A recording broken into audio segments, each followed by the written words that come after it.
Cavalier faithful, welcome back to the Cleveland Pulse YouTube channel. 11 straight wins. We have another game tonight in Chicago. They're a fast-paced team. Me and Justin were talking about it. They have some good, talented players. They're only 4-6, so measly record compared to us at 11-0 at the top of the Eastern Conference. But it's another contest tonight, another opportunity to showcase our skills, and another opportunity to win a basketball game.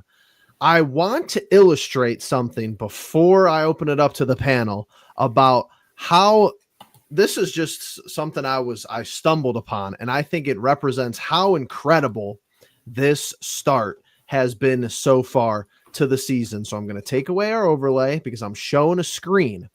This is from ESPN. I don't know. Hopefully you guys should be able to see it pretty good. I'll even zoom in for you. The Cavs are 11-0, right? You know, who's doing the most? Who has the most assists? Who's carrying us scoring night in and night out? It's been everybody. Let me illustrate. Offensive leaders. Do you see a Cavalier here? No, you don't. Defensive leaders, rebounds. Do you see a Cavalier here? You do not. No. Blocks? I don't see any still. Surprising, actually, but no. Assists? No Cavaliers still. 3-pointers made. This was the one that startled me. Logan, do you see a Cleveland Cavalier on this list? No, I do not. No. Steals. No Cavalier.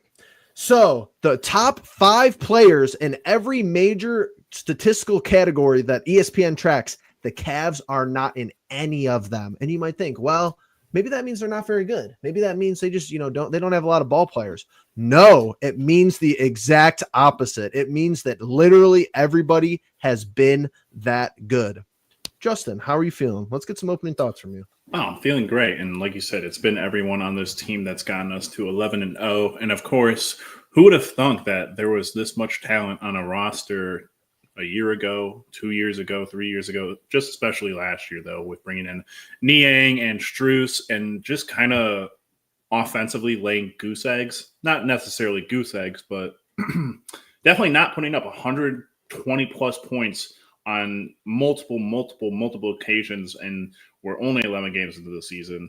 It's just baffling, and Jeff has used choice words with describing how he would like to define JB Bickerstaff and his offense and how he worked it. But I mean, honestly, the turnaround that Kenny Atkinson has had with this team and the usage is just outrageous.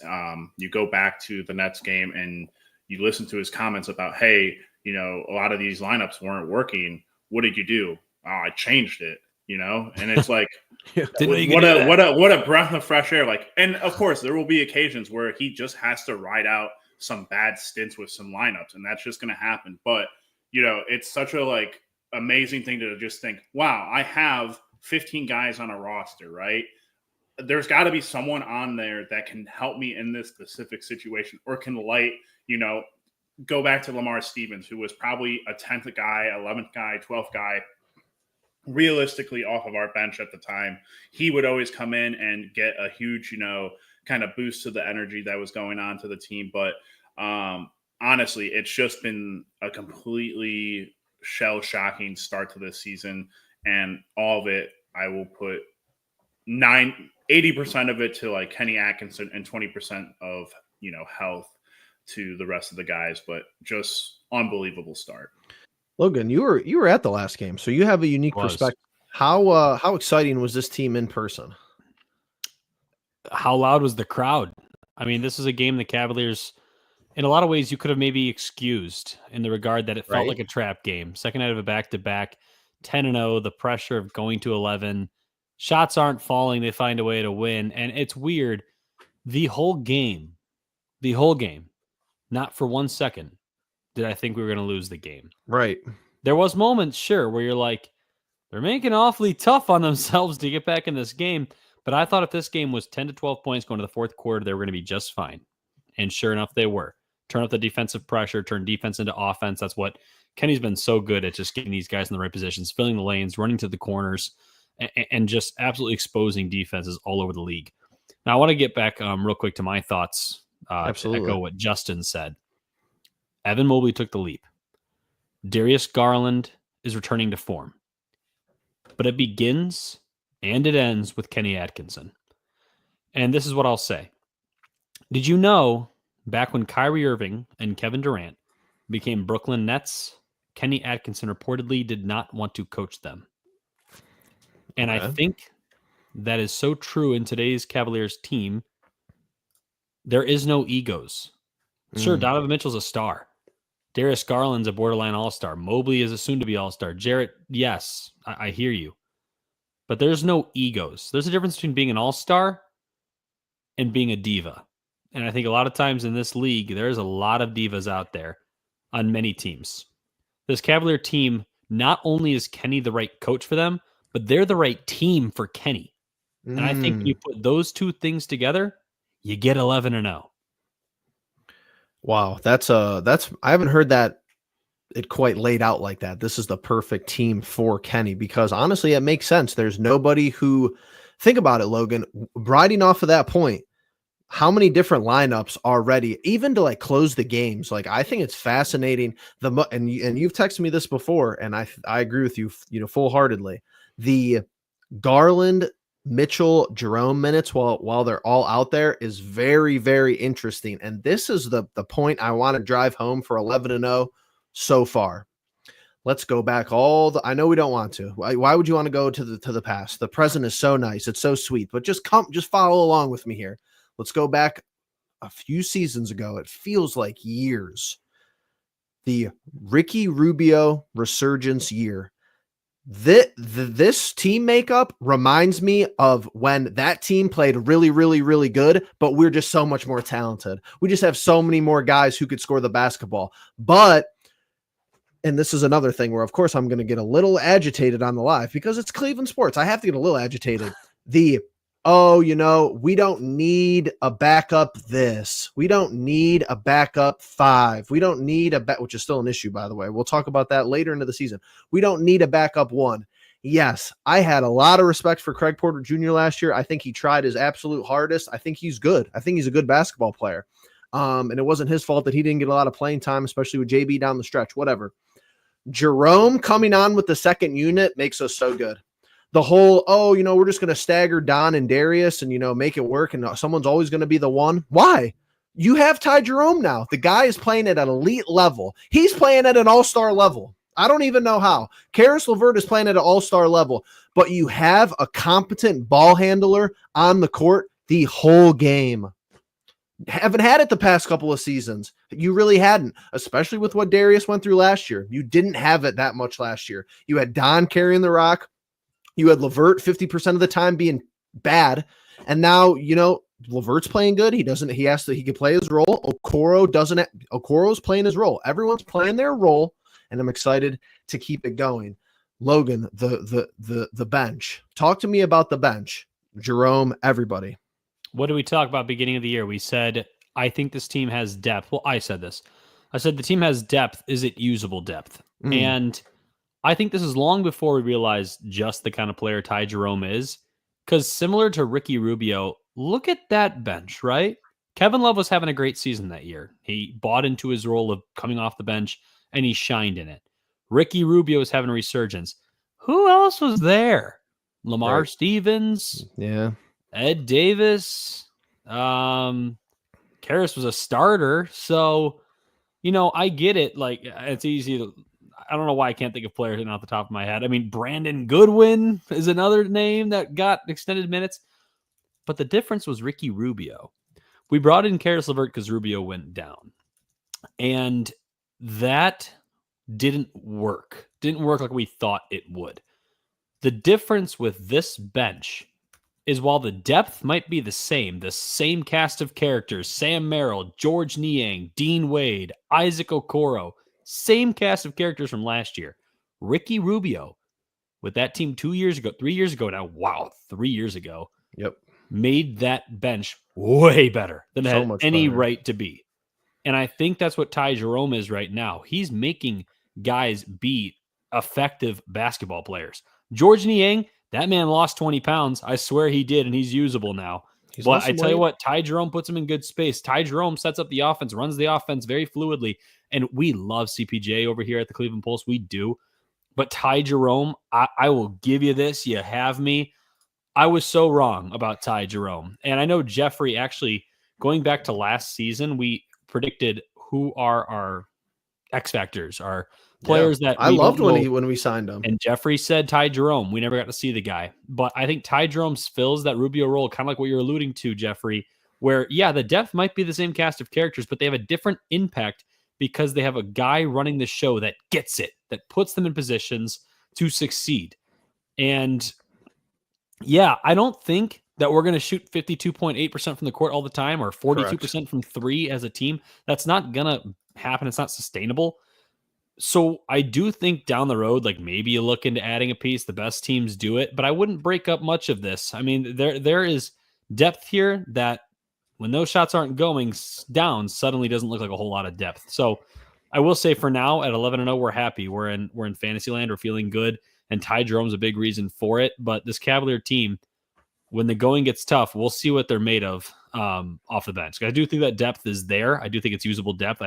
I'm proven my question from earlier in the season, but I do think it's still something that we want to keep our eye on and see how it goes. Absolutely. Justin, I'm going to come to you next, actually, putting you on the spot, interestingly enough, but I want to talk to the people, the great people out in chat, hitting that like button. I know they're already subscribed, and I know that they're loving the Cavs being 11-0. Ashton says everybody is eating. Does make it a bit challenging to make a good parlay, though. Good. He makes a good point. True. Justin, we got some love coming in from the mustache. That was mine. No. Oh, no. Okay. You got to zoom in a little bit. Hey. Shout out to Danny in the building. Garland over 20 points is a lock. But Danny. What if everybody might have 20 points? You might as well just say everyone has, their minimums because we're scoring 140 a game. Not gambling advice, by the way. I sound like a teacher. Fair enough. What am I teaching though? History or am I teaching basketball? And then MZC again. I'm a little nervous that once teams get filled on Jerome, he won't be as effective in the offs. Interesting. Something we'll have to see. I mean, 11, the first 5 games, I was like, okay, you know what? I'm like, all right. But after, 10 games is a big sample size in a season. We've seen 10 games, in previous seasons where they look terrible. We saw good stretches like this in other parts of different seasons in the past as well. But this, like Logan, you've been saying, this just feels like a little bit different, even though it's, it's the regular season, but it just feels a little bit different. I find it interesting just to that point, though, with the Jerome point, is that, interestingly enough, Merrill is averaging more minutes than him right now. We're seeing a lot of Merrill, which, again, absolutely, as someone who was a huge detractor of that guy 2 years ago when we brought him up and everything, very pleasantly surprised with how he's played. And who knows, I think, Jeff, you alluded to, CPJ not seeing a whole lot of minutes last year down the stretch, but maybe to that point, you do see CPJ come along in stints, when we're, towards the end of the season, we're not trying to play guys as much. We're not, wholly resting them and getting in trouble with the league. So I'm glad you brought up Merrill kind of, because that had to do with what I was going to ask you. And I don't really mean to put you on the spot, but you're the rotation guy. So I need to hear your thoughts. Full health. Let's say when full health is achieved and you're Atkinson, who are you starting at the 3 and why? The easiest. Hold on. Let me give you maybe a little free cop out. Okay. Is your answer like fluid? Like I'm saying that a valid answer might be, it depends who we're playing. No, I mean, my answer, I just think that having Dean Wade in the starting lineup has always proven to be more beneficial than him coming off the bench. I think the flow of the game for him comes a lot better with the starters going into it. And then, once he comes out, or once we've seen him come off the bench, I just never feel like he's secured in what role he's playing. So for me, I would go, let's see, obviously Strus has to come back slow. So he's going to be on a minute restriction, obviously has to come off the bench. But that's your key piece, is like, how does Strus respond to being the guy off the bench first? Because it's no longer going to be Karras. It's no longer going to be Okoro. It's no longer going to be Merrill. It has to be him. But in that sense, who does he come in for now? Is he going to be a ball handler? Is he going to be, coming in for Dean? Is he going to be coming in for Mitchell? I think there's a couple interesting things there, but I would go 5, DG, Mitchell, Wade, Mobley, Allen, first guy off the bench, Strus. And then once you get to that point, I guess you would have to take Wade off the court and try to get either Jerome or Merrill onto the court for DG or Spida. But other than that, I just think that we've seen how Dean Wade has positively affected this team when he's healthy, when he's engaged in the lineups. And Strus, I think, is one of those guys who, as of right now, we're 11-0 without him. He's kind of got to, in a sense, earn it back. I think what Kenny has talked about with Okoro holding the starting position right now is that he's earned it, right? Until that is, different, and until he has either lost a job or Dean has earned the job back, I think that's kind of interesting, just how he's going to roll with it. And I don't think we're ever going to have a secured 3, like you alluded to, Jeff, but I don't know. I think all 3 of them are viable. And if it's a matchup thing, I'm cool with it, but I don't know that there's going to be just one starter throughout the year. If I can piggyback off of Justin here. Yes. Beyond the fact that it helps Dean Wade being in the starting lineup, I want you to envision that bench for a moment. Jerome and LeVert, the ball handlers. Fire them up shooters and Merrill and Strus on the wing. Right. And Dean Wade is kind of... See, here's the thing. I think Dean doesn't need to get shots up to be effective. Strus does. Strus has to hit a couple of threes to be effective. Sam Merrill, same deal. If he's not hitting threes... No, I'll give Merrill this. Better... A pesky defender, not a good defender, a pesky defender. And I'll give him credit for that. But nonetheless, when he's not hitting threes, he takes charges. And then that also sets you up for the perfect scenario. Strus, when he returns, can take, like, Niang has to sit, right? I'll give Niang this. He has been usable this year. But I said at the beginning of the year, he is a situational stretch guy. Mm-hmm. When there's a stretch where we need someone to start shooting some shots. Yes. That is Niang's role, and that's where he can flourish, just coming off the bench and being that guy that can shoot him up. But when you're talking about a Jerome, LeVert, Strus, Merrill, and who am I missing right now off our bench? Okoro in this situation with Wade starting. Again, I'm still a little nervous about size off our bench. I'm just going to put that out there. I'm just going to say it. It's been fine so far, but it's something you want to monitor. This team is missing they're missing like a Steven Adams. Yeah. I've been saying it all year and all of last year and the year before that. I do think having guys just that want to catch the ball and shoot with Jerome and LeVert on the floor is far more effective than having Wade out there who kind of wants to swing it, kind of wants to cut over here, set a screen, I want guys who just want to shoot the ball because Jerome and LeVert, they're going to command the ball. They're going to get into the teeth of the defense, and that's going to open up opportunities to fire away. And honestly, after all of that, I know this was like more of a JB thing to me, but after like all the discussion at the 3, and we didn't even really talk about LeVert. I don't think he's that guy at the 3, but I don't want that. We've seen it in the past, though. We've seen a LeVert have to start for, some semblance of games, not like, 1 or 2 spot starts here. Obviously, injuries play a fact into it as well. But speaking of, everything's good when you're 11-0. I think that's obvious. But if you kind of dig deep and look around the edges, this is a trio of people right here for our audience out there that we have been extremely critical about, all the way down to stuff as far as like the Cavs training staff. And I think that that's been a fair critique.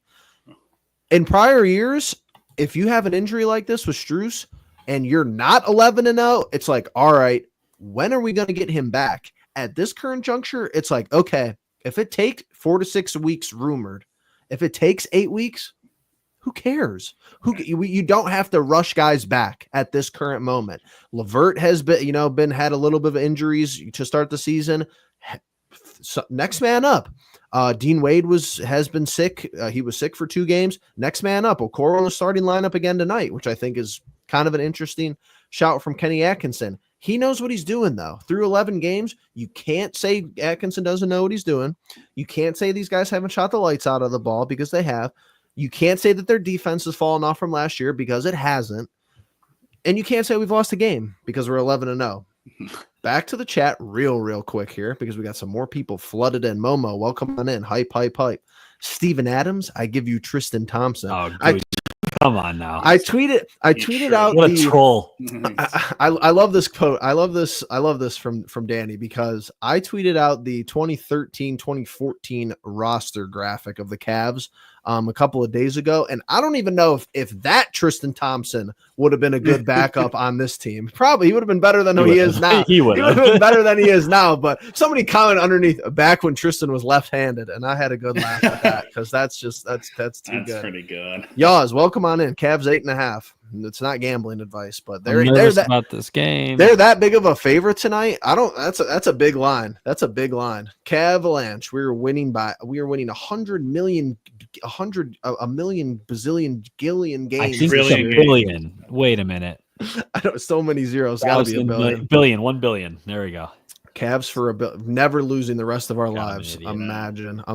But with that being said, I'm on a pivot to the Bulls. Then I want to do predictions. We're going to get predictions in for the whole week. We're gonna go back to the Cavs encapsulated, tried and true method of predictions for the whole week. But this Bulls team has some players. They do. Zach LaVine. They acquired Josh Giddey. Obviously, they have Vucevic. Kobe White out here playing good basketball again. Cavalier killer. Yep, leading them in steals. They have some players here. It's not a pushover lineup. They're not. They're 4-6. They haven't played well recently. They've lost 4 out of their last 5, I believe. So we're gonna see, how that shakes out. We're gonna see how that happens.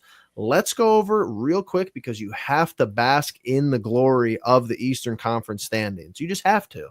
As far as I'm concerned, and knock on wood, I got it close to me. It's Cavs and the Celtics running away, with the 1 seed for the rest of the year. This is the contest for me. Is it early? It's 11 games, but the Pacers, a lot of teams have all these losses. The Bulls 6 losses, the Hawks have 7 losses, the 76ers and the Bucks have 7 or 8 losses. Not on my bingo card to start the year. Some absolutely putrid starts from some of these Eastern Conference teams.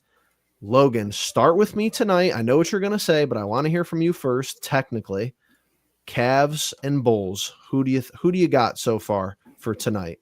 It's weird. We've played the Bucks twice. We've played the Lakers. We've played at New York. We have taken down Orlando. We have taken down the Golden State Warriors. And for some reason on this day, this is the most nervous I've been for a game so far this year. I hate playing in Chicago. Yep. Zach LaVine notoriously good against. And Mike, you're also right that Zach LaVine's not exactly a Cavalier killer. It's more like a role player who torches the Cavs, but he's always been a Cavalier killer. I think if the Bulls still had DeRozan in the situation, I'd honestly lean Chicago, because that guy likes playing Cleveland. He does. He's not in Chicago, though. So my prediction is going to be Cavs. I do think, though, I wouldn't be surprised in the slightest if we see loss number 1 tonight. I just think playing in Chicago is tough. That crowd's going to be roaring, despite what the Bulls are. But I think I've said this same point like 5 or 6 times in the show, and I think I've been wrong every single time the Cavs have won. So we'll see what is to happen, but I feel good about the Cavaliers tonight. I just think it's going to be a bigger test than people might give it credit for.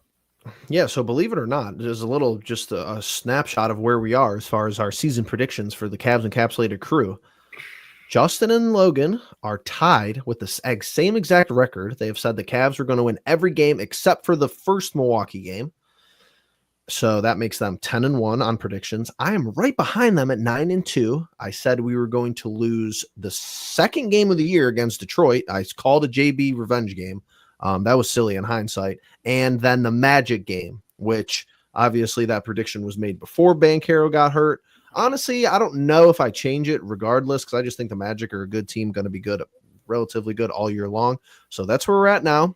Justin, Cavs, Bulls tonight. I'm taking the Cavs tonight as far as I'm concerned. Yeah, it's got to be the Cavs. I mean, got some, I think, high level at the top talent, but once you get past those 2 to 3 players, it really starts to crumble down for the Bulls. Lonzo's coming back. Giddey's trying to find his way in there. I know Levine is a game time decision, but I'm assuming he's going. Yeah, I mean, even if doubtful? if he does, if he doesn't, I got the Cavs. I don't think it's much deliberating on that point there. And then, although I was, like I said, Jeff, before we got on here, it's going to be some stupid team we lose to. So that's what I'm saying. Like, you guys are nervous about. You guys are nervous about this game, and I hear your reasonings and agree about what you guys are saying. But this the 76ers, they're probably not going to have. They're not going to have Maxey, and they're probably not going to have Embiid. They're probably not going to have Embiid or Maxey for that game, as far as what I've been seeing is in the headlines. Because I believe they play tomorrow. So Embiid's not playing on back-to-backs. Maxey isn't he hurt? Is he hurt, or is he? He's out. He's out for a couple weeks. And Embiid, he had a 3-game suspension, but is it going to be up by the time we play him? Yeah, definitely. I guess I got to look at their schedule, because if they play back-to-back, Logan, he's not playing in it. That's a good point. Yeah, 76ers schedule. All right, I'm gonna rip the Band-Aid off. I got Cavs beating the Bulls. I got Cavs beating the 76ers. I got Cavs. Well, this is the NBA Cup. This next Cavs game. What should we do here? Should we do the next two, or you guys want to do all these games up until Sunday? Hit all four. Charlotte too. All right, give me the Cavs for all four of them.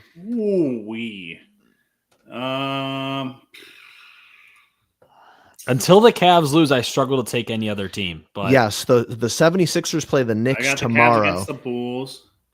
So no Embiid on Wednesday. Hornets. Yeah, I'm going to take the Cavs against the 76ers too. I'm pretty sure that Maxey's out for 2 weeks at least. Yeah. I know Embiid is a little crybaby boy, so we don't really care about him. Crybaby. Got him. And PG, unfortunately, isn't he also out with a hip injury? He's been kind of in and out. I don't really know exactly. But I forget that. I forget that it was only a couple of nights ago that he waived Maxey off. So, but anyways, I mean, I look at every roster and I just go, I think top to bottom we have more firepower going for us right now. I thought the Golden State Warriors would potentially be that team, but even then, until I'm like Logan said, until they lose, I'm just staying here. I'm going to make one more point. Guys, in my lifetime, I've seen the Cavaliers tie 13 games in a row win, or 13-game winning streak twice in my life. That is the franchise record, is 13. Oh, I didn't know that. That's good to know. Any team that can make it 14, I feel good about this team. It would be if we beat our next 3 games, we'll be 14-0 again. Until they lose, I'll start becoming more selective with my picks, but I'm going to stay Cavs. I was going to say, I'm pretty sure I'm going to this Hornets. Am I going to the Hornets game or the Bulls game? The NBA Cup not being listed is so funny. Hold on. Keep going, so funny. It's so funny. Justin's going on SeatGeek to look at his we don't sponsor us. They don't sponsor us. I'm not saying their tagline. It's a good tagline though. But honestly, before I get back to chat here and before we sign off, because it's 8:00, the NBA is never on time. So we have 8 minutes still before tip off. But Logan, if they win, I got 2 points here. Number one, I do not think they're going to surpass this 15-16 Warriors starting off 24-0. They will not. I don't think they're going to do that. Hopefully I'm proving wrong, but I don't think they're going to do that. And I honestly don't want them to go that long because we know what happened that year. I don't. Yep. I don't need that bad juju. This is and the funniest part is yes, I want the bad juju because you're telling me you know, and it's only 11 games, guys. Don't get all up in arms, but you're heavily alive for best record in NBA history type stuff. I fully am well aware. I want to be in those conversations, but we know what happened with the Warriors team that year. However, if we're 15-0.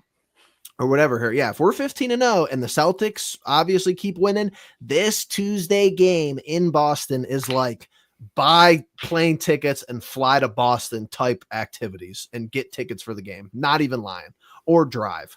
That Tuesday night, and I know it's a Tuesday night game, but I mean, if this is 15-0 Cavs versus what do they have, 9 wins? If they have 3 or 4 more wins by then, if they have 11 or 12 wins, that's going to be must-see NBA Cup. So Adam Silver would be like, this is all what the NBA Cup is about. Yeah, give me a break, Adam. Gentlemen, I will be at that game Friday, so that means I could be there for history. Get it done. Or I could be I thought I Logan could be was the going to reason jinx we us at the lose. Nets game. I was getting ready to text Gonna be Logan, this- never allowed Gonna to be go this again. guy. I know. You- I'm on a Oh, winning streak man. right now with Cavs games. Let's Oh, let's boy. wrap up with chat here, and then I'll go final thoughts, and we'll log off here. Ashton says Cavs Celtics being the only team in the East above 500 is insane. Another comeback tonight, Mike? Maybe had to do it against Brooklyn. Danny's talking about Bulls Twitter just being a mess, just like Bears Twitter. Tough time to be in Chicago, but it's all right. We digress. I'm going to be interested to see how Jarrett Allen responds to being benched down the stretch of the last game. Interesting Worst little game of the season so far for Jarrett. That's a good yeah, point. he looked just out of sorts. He did none of his Out of moves sorts. were Yeah, just wasn't not crisp and clean. 15-0 start. Let's go, Mike. Let's go. Another Danny saw a tweet that said they would trade Patrick Williams for medium fries. Can't even get the large. You can't even get the large fries for him. Oh my, that's Medium's diabolical. basically a small that's fry like at Jeff and I McDonald's. talking about- That's diabolical. that's like Here, Jeff and I talking about- I got this. Keep this on screen. If they go 20-0, I'll get a Niang City edition. Oh man, that'll be an investment. That'll be worth some money, one day, Logan or or Adam. The Starfield jersey. LMAO. I'm already on the hook for Mitchell. I'm doubling down. We're buying all the jerseys, all the City Edition jerseys from Adam. Absolutely on top. All right, Justin. Final thoughts here before we sign off. Yeah, no. There's 4 teams in front of us. Technically 3 teams, 4 games in front of us, but Fair. it's one of those situations where, like Jeff said, I like being in the conversations of making history, and I think that the NBA in general, I saw the statistics that it's heading in the wrong direction of viewership, but I honestly really like where it is from a competitive standpoint. I think that the era of super teams is kind of over. I think that you see those teams try to form and they don't really pan out. I think what the Cavs have done, where they've kind of molded and built a group together, obviously they went out and they got Donovan, they signed Niang and Strus and whatnot, but it's really felt like DG, Evan, Jared to an extent, and the guys that they've drafted and also put around them. It just really feels like a changing of the guard in terms of what the basketball world is going to be like in terms of teams competing for the championship and being towards the end of the conference games and whatnot. So but you gotta continue to play well and hope that everyone stays healthy. So let's keep that ahead of us and get another dub. Logan, floor is yours. When the Bulls are making the playoffs, they used to have the rallying cry of "See red." Do they see red tonight? That's the question. I think if this Bulls team comes hungry, they could surprise us tonight and hurt us a little bit. But is there chinks in the armor, right? Is there cracks? We struggle with the Nets. I get it. Second night of a back-to-back, down 12 in the fourth quarter. They do come back to win, but it's usually a little sign of like, okay, some teams are starting to figure out a few things. I also think they're hitting ridiculous shots the other night, but any team can beat any team in the NBA. Yep. That is how competitive the NBA is. The Cavaliers can lose to the frickin' I don't know who's at the bottom right now. Whoever's at the bottom tomorrow. It's just the NBA on a day-to-day basis. It's hard when you're at the top. Like Darius said in the post-game interview against Brooklyn, we're not the hunters anymore. We are the hunted, and every team's going to give you their best. So I don't know. I feel good about the Cavaliers' chances, though. I think mentally, not only physically, not only from a personnel standpoint, I think mentally they are absolutely right. And I think that's going to give them advantages in a lot of games this year. I'm going to try to bring everything into the episode for the ending here. Don't really have any egos. Everybody's playing their role. Rotations have been good. Kenny's been creative. Last point I will say before we wrap up here. They've taken every game as just one game, which I've thoroughly enjoyed. However, they've embraced some of the storylines, I think. And I think they've used a little bit of the outside noise as their benefit. Darius Garland bounce back season. Evan Mobley leap. Can he shoot the basketball? Can he be aggressive? He wasn't aggressive last year. Jarrett Allen has been building off the soft allegations for a while. Niang seemingly getting in shape. Merrill being a guy who's playing for, a contract, playing for a spot in the NBA, I think. Stuff like that. But also just the smaller stuff, the game-to-game stuff. LeBron coming back into town. I think they felt a little bit disrespected. You know, they always feel a little disrespected by that homecoming. You know, Donovan Mitchell wants that. He wants that when he comes back to the city, or when, you know, if he retires a Cav and, you know, he's at games and the Cavs are playing, he wants that big ovation. The Warriors game, I feel like, oh, you know, the Warriors are good, and, you know, they've had the Cavs number and spanked. Yeah, and they came out and made that game personal, and I like that. I've been loving it. So, yeah, and we've been loving you guys being in here tonight, hitting the like button, making sure you're subscribed, sharing with your friend, reposting, re-Xing, sending it to your aunt on Facebook. I don't care what you do. Just get more people in the building, because the Cleveland Cavaliers are here, and they're 11-0, and they have an opportunity to go 12-0 tonight. But with that all being said, we appreciate you being the pulse of it all.